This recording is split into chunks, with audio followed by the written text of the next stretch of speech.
Nagpapatuloy ang PTV News Government Peace Panel balikbansa na matapos ang matagumpay na peace talk sa CPP, NPA, NDF noong nakaraang linggo sa Oslo, Norway. Ang detalye alamin natin mula sa aming kasamang si Joy Gumatay mula sa NAIA Live. Kirby, nandito tayo ngayon sa NAIA Terminal 1 at kasama nga natin fresh from Oslo, Norway, si Presidential Advisor on Peace Process, Secretary Jesus Doresa. Secretary, good afternoon. Good morning pa dahil naka-attune pa yung body clock ko sa umaga, 6 hours difference. So, alas 8 pa ng umaga ngayon doon. Sa Norway. Oh, at maaga pa, na-ambush na ako ni Joy. So, go ahead, Joy. Okay. So, Secretary, kamusta? Ano yung masasabi nyo dun sa katatapos lamang na usapang pangkapayapaan sa gitna ng government and then the National Democratic Front? Maganda naman overall ang resulta na nakapag formally resume tayo ng negotiations na nabinbin for the last 5 years. So that's the very important part na balik na tayo sa negotiations table. At may maraming mga napagkaisahan doon. Isa sa pinaka-importante, yung unilateral ceasefire mukhang nagkatugma na maging indefinite na.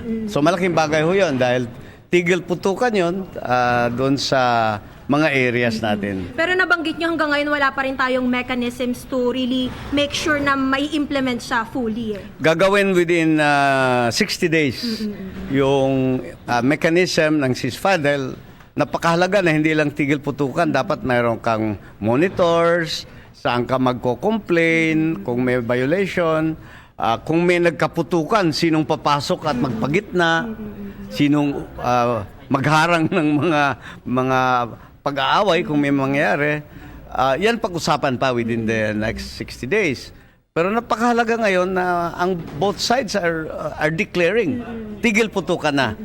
But you know, because wala pa yung bilateral mechanism, don't expect na totally walang mga incidents. Sana wala. Ano? Pero kung mayroon man, that's part already of the process on how we can fine-tune the negotiations. And another good news, yung we're going to recommend to President Duterte the declaration of amnesty para mapalaya yung mga political prisoners. Well, isa yan sa mga gagawin natin. Dahil 20 yata ang nailabas na. At nakahabol doon sa amin sa Oslo. Imagine, they were all in jail. And many had been there. Some had been 7 years.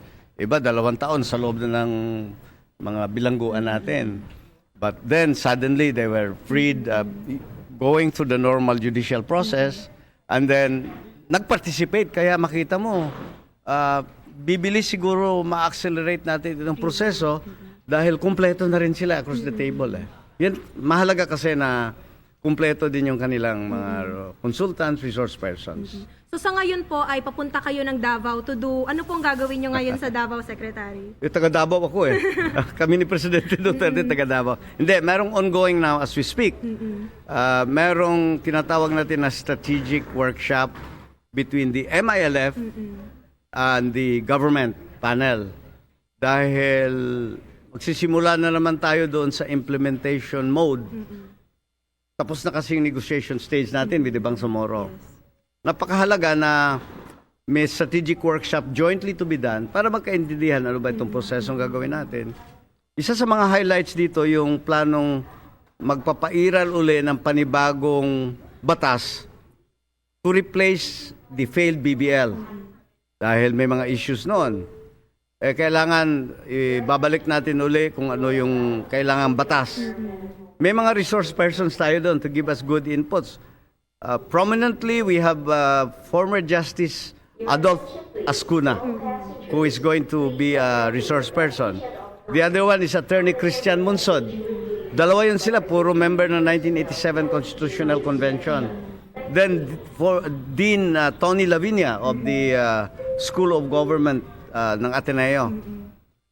Makakatulong sila dahil maintindihan ng both MILF at ng government panel members ano yung proseso na gagawin.